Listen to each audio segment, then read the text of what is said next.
I remember one time in my childhood, lying in my bed in the midst of the night. I was probably 5 years old and my room was lit only by the streetlights outside my window. In the dark, I thought I saw movement, a ghost in my closet, or a monster under my bed. I yelled for my mom, and she was quick to say there's nothing to be scared of. It was only my eyes playing tricks on me. We grew up in a liberal hometown. We were taught science and realism, discouraged from thinking about superstition and things like ghosts. Growing up, we were told that ghosts were imaginary, just chic Halloween costumes, a friendly cartoon character, a cult hit 80s movie. By adolescence, a definitive line had been drawn between reality and the paranormal. We scoffed at anyone who believed in ghosts, and Hollywood no longer tried to convince us of their existence, nor ask us to suspend our disbelief, but instead monopolized on ghosts and probability through History Channel TV shows. Without the discouragement from our society, maybe the existence of ghosts wouldn't seem so improbable. As skeptics, we decided to explore the paranormal with avid believers to see if our opinions on the paranormal, ghosts, and their existence could be changed.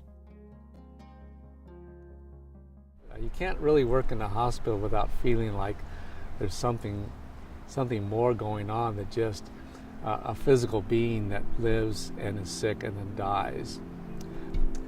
I'm a PhD cardiovascular physiologist, so I'm a member of a cardiology department in a Bay Area hospital.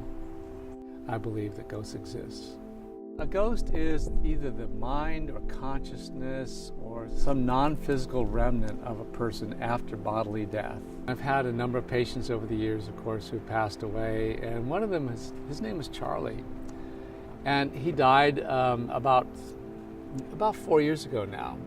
About 6 months ago, I was leaving the hospital, walking out the front door, and Charlie came walking towards me, looking as lifelike as you. He stopped and he said, "How are you?" And I said, "Well, I'm fine, Charlie. How are you doing?" He says, "Well, I'm here to look after my wife." And he walked around me to this side.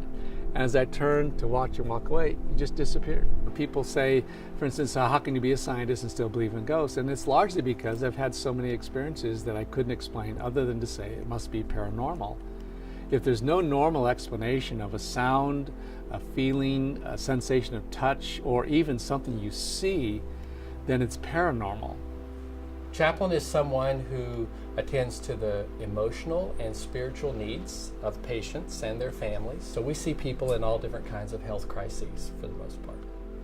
I remember at this hospital talking to the mother of a young woman in her teens the teen was dying. And the mother came out just kind of white as a ghost, and I said, "What's wrong?" She said, "My daughter just named 19 people in our family who she saw in the room, and they're all dead. And most of those people she's never met in her lifetime." And it really shocked the mother. What I do encounter is people who, and I've experienced it myself, feeling the sense of someone's presence in the room.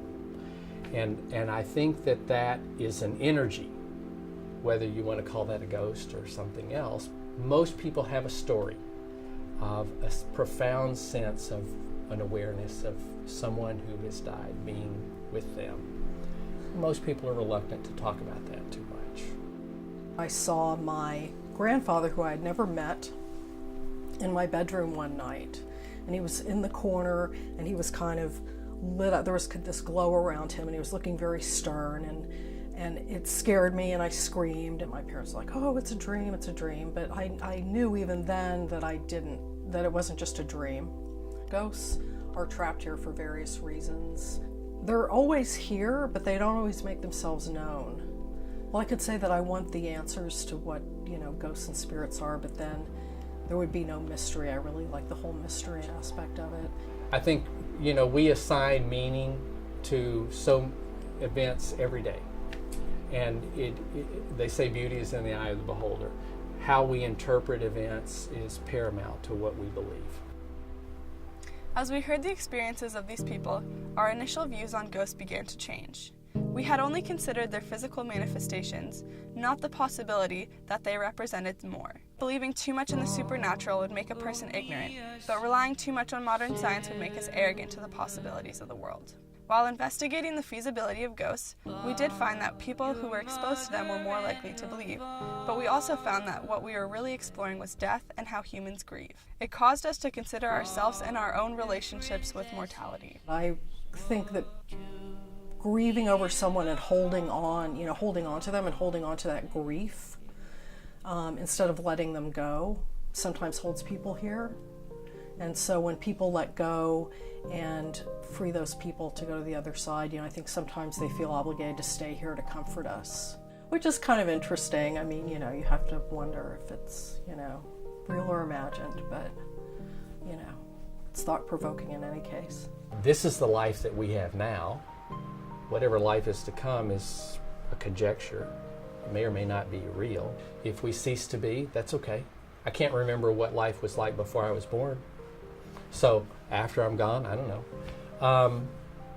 I try to support that person in what they believe and what's important to them then, especially if they don't believe in an afterlife. What do they want the rest of their life to be? Once I fully understood the fact that we are spiritual beings in addition to physical beings, and the spirituality continues after death, then I tend to look at people in a whole new way, including myself, knowing that bodily death is not going to be the end of everything. There's a lot that I don't think we can see with our physical eyes that is nonetheless exists. Can you see love?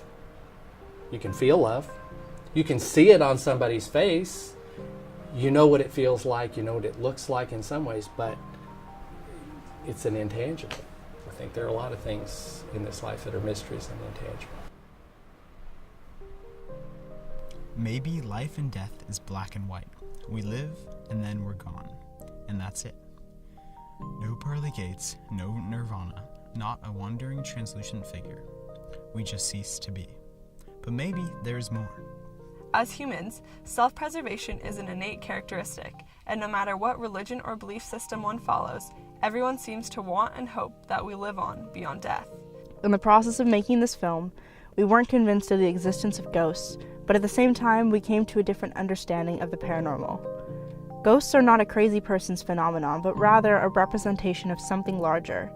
Ghosts are just one of the ways we, as humans, cope with life and death. When a person dies, they are gone, really and truly, but their spirit remains, preserved within the living through the memories of who they were and how they made us feel, and maybe, just maybe, as a ghost.